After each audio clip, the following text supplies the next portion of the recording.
Hello, beautiful child of God. Welcome back to the Boring Country Life. I'm your host, Joyful Jessie. And no, I'm not always joyful, but I do intend to be. This week's joy was a tropical depression. Now, this time of year, most of my highly productive hours are spent in the garden or preserving food inside. So I really did appreciate having this day that forced me inside for the whole day, and I was able to give all of my energy to getting caught up in the kitchen and housework, and that was a blessing. In the last few months of having different homemaking conversations with different people, it came to mind a childhood wish that I had sometime between the ages of 7 and 9. I did not grow up with a stay-at-home mom. My mom, for all legitimate rights, was a single mom. My whole life, always the sole provider for my siblings and I was a latchkey kid. And we moved pretty often, and around the age of 7 to 9, where we were living was close enough to a school that we actually walked. My next closest sibling and I'm the oldest, we would walk to school in the morning, and I would have to go back there now and drive and see how far it was. It probably, was half a mile, maybe at the most. But I remember coming home one afternoon, and I just felt sad that we were by ourselves all the time. And in my heart, I wished that when I grew up, I would be at home baking cookies for my children when they got off the school bus. To me, that was just the ultimate, that's what I wanted to feel then. I wanted someone to be home. I wanted someone to hug me when I got home. And I wanted cookies. And that's what I wished when I grew up that I could be able to do for my children.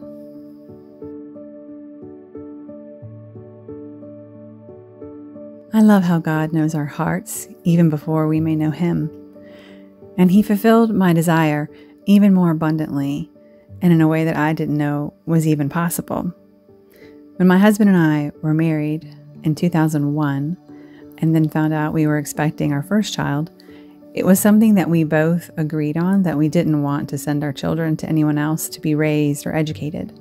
So I accepted the responsibility of becoming a homemaker, which was not anything that I had any experience in or had any mentors to ask about or get advice from, but I knew it was where I belonged. And at the same time, raising children, of course, for everyone, when you have your first child, it's a new experience, but growing in motherhood takes time. And then adding schooling on top of that, it's a whole lot of work, especially, then there wasn't YouTube to turn to get advice from other parents that were doing the same thing. I didn't have any local connections, like I said, to guide me through. So even though I'm a little over 20 years into this, and my youngest now is in double digits, my oldest is actually moved out and working, living on his own, I still feel like I'm learning all the time as a mother and a wife and a homemaker. I realized this week that feeling that I'm always learning and I'm always needing to grow more isn't a bad thing. So it's a little hard for me that parenting never ends and homemaking never ends, right? There's always more laundry. There's always more dishes. Gardening never ends. It's a constant cycle that you repeat year after year. You're always learning more. And I realized this week that it's actually hard for me mentally to not have a finish line, to not be able to say, okay, I did this project and I completed it. Good job. That was successful. You don't get that with parenting, right? We can learn to find joy in the journey. But for me, I realized I need something a little more concrete. I at least needed to maybe think about how to create projects or situations, not projects per se, but to find ways in this journey of life and parenting and homemaking where I can see the progress, like it can be measured easier. Do you know what I mean? Explaining is not my strong suit. Just ask my students.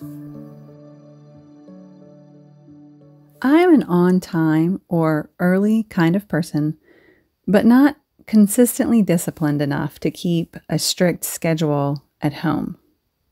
Now, I'm great at making schedules, especially if I get to utilize a spreadsheet, but keeping them, making myself keep them, I'm not good at that part. I bet there are women that are really good at that and really efficient, but I would like to give myself some grace and say that the changes that happen so regularly in the home almost stop you from being able to keep a really strict schedule, especially while you're raising the children and they're little. As soon as you get used to some routine, something changes and you have to adjust. And I think over the years, that just finally discouraged me from ever really trying to keep a schedule. Now, I'm not saying that the world isn't crazy, but I am saying that in my life, my children are old enough now that they carry a lot of responsibility at home, and I'm finally probably mentally stable enough to tackle this portion of adulting. Because I feel like not having finish lines in different areas is starting to rob me of a little bit of joy, and I want to add that into my life. And I realize if I'm going to make a list of things that are undone, that need to be done, and I have to fit them into the same 24 hours that I have right now, then I'm gonna have to tighten the ship a little bit and draw, everything into a schedule, because I need to create an extra hour or two or more sometimes each day, or at least chunks of time throughout the week, because I have a list of stuff that's undone, and I know that those items have been just rocking around in my head, always whispering to me, you haven't done this, you haven't done that, and I want to take care of those items. No, I don't have delusions of grand bliss as soon as everything on the list is checked off.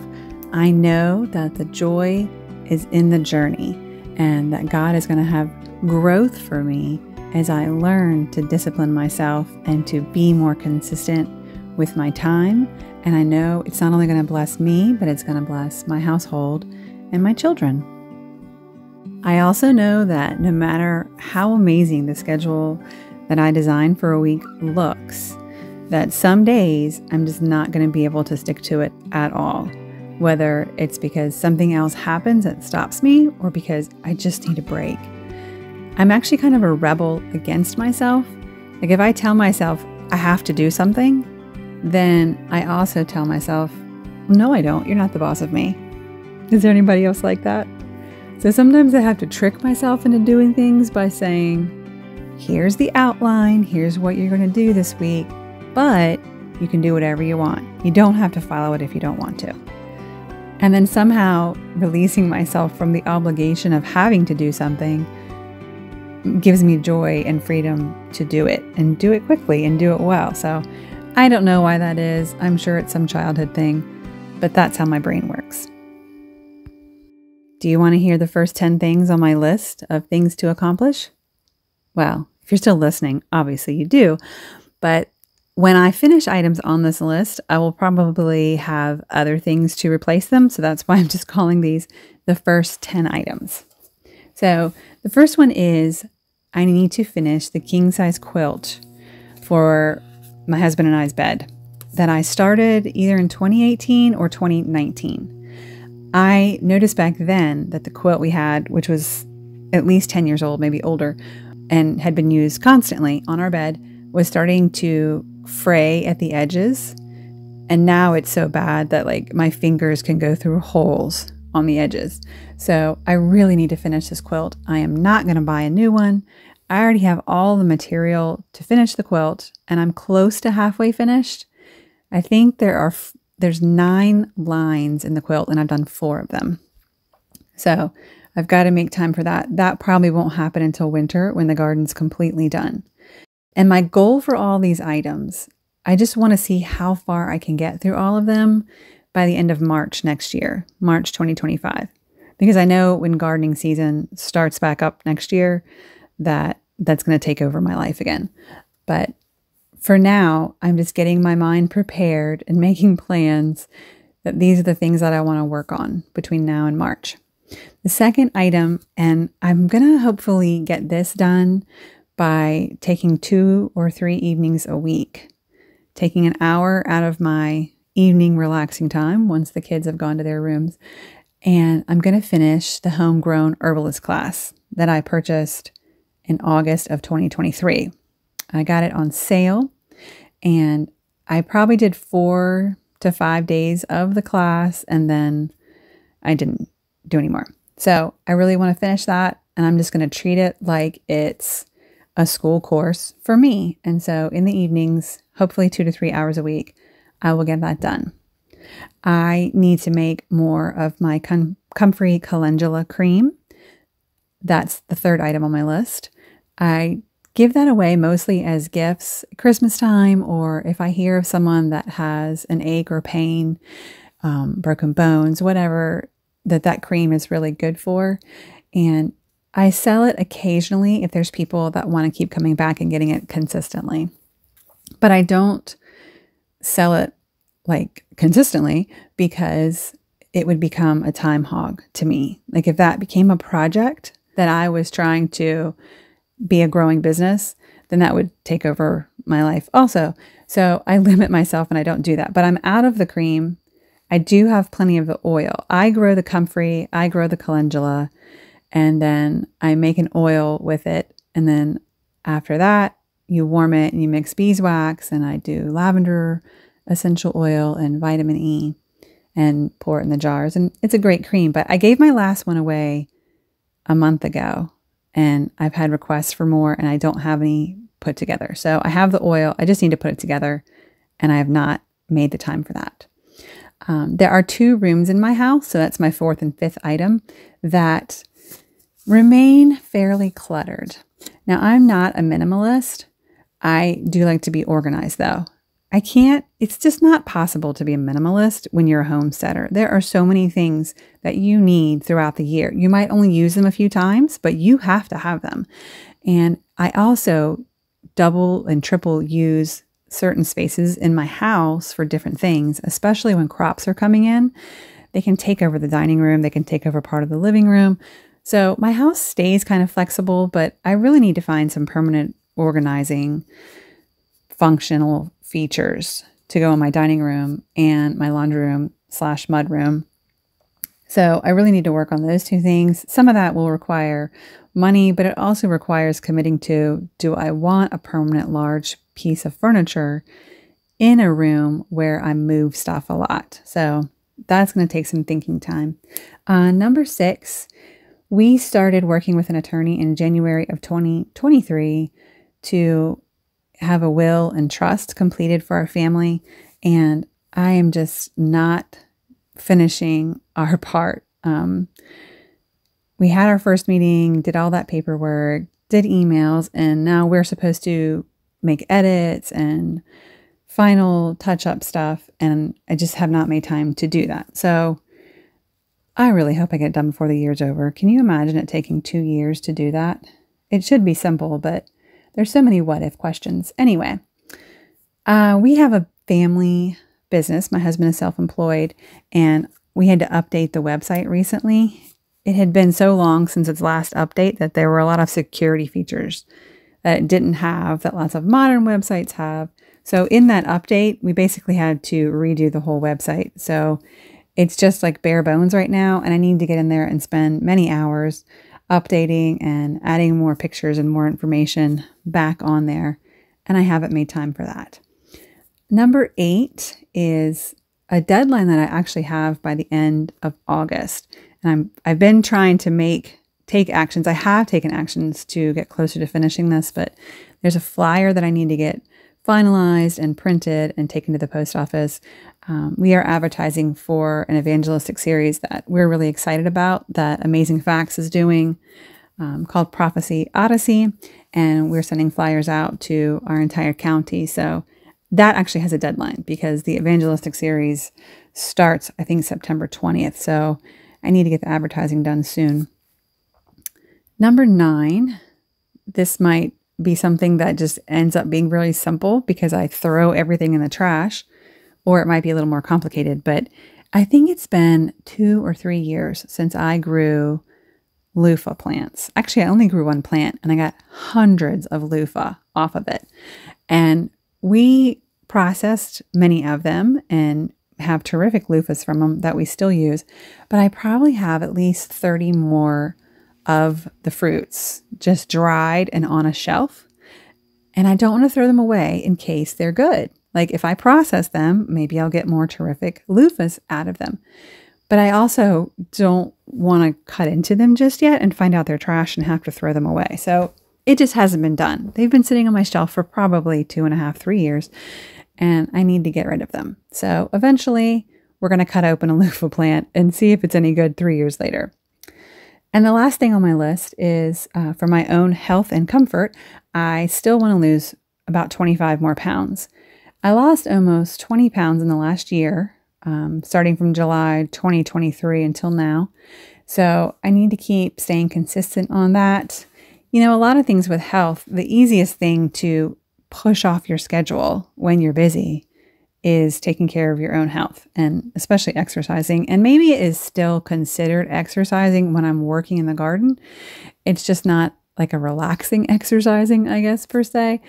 And a lot of what I need each day are things that lower my cortisol. And so a nice slow walk after each meal is really helpful to me in my weight loss. And I just haven't had time for that the last few months.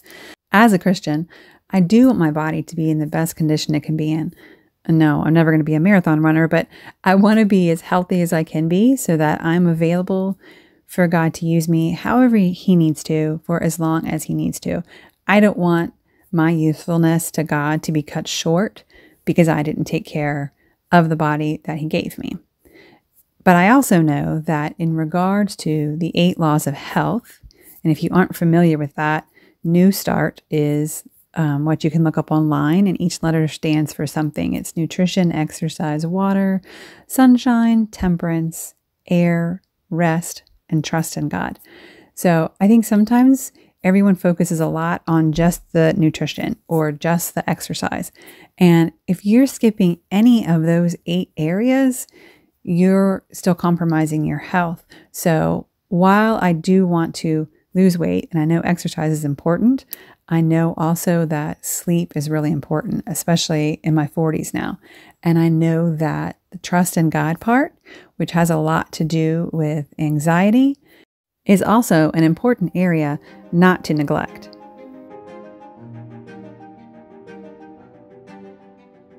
So those are the 10 current reasons that I am going to be asking the Lord to strengthen me and to help me become a consistent, self-disciplined person and have a schedule and stick to it, but also be graceful and merciful with myself when I can't. Because life happens, and unlike God, we don't know the beginning from the end. So if He decides that our day is going to be different or my day is going to be different, I need to be willing to relax and have faith and walk with Him wherever that day leads, even if it wasn't how I was thinking the day was going to go.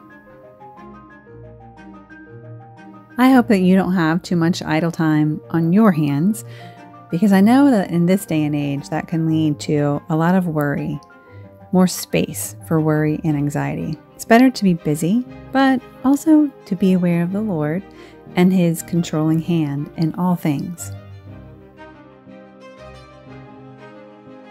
If you are suffering right now from any kind of fear of the future, or what the future may hold for you or your family, the world, I do want to leave you with my regular live joyfully thought, because today is the only day you're promised, and you might as well just be joyful no matter the circumstances.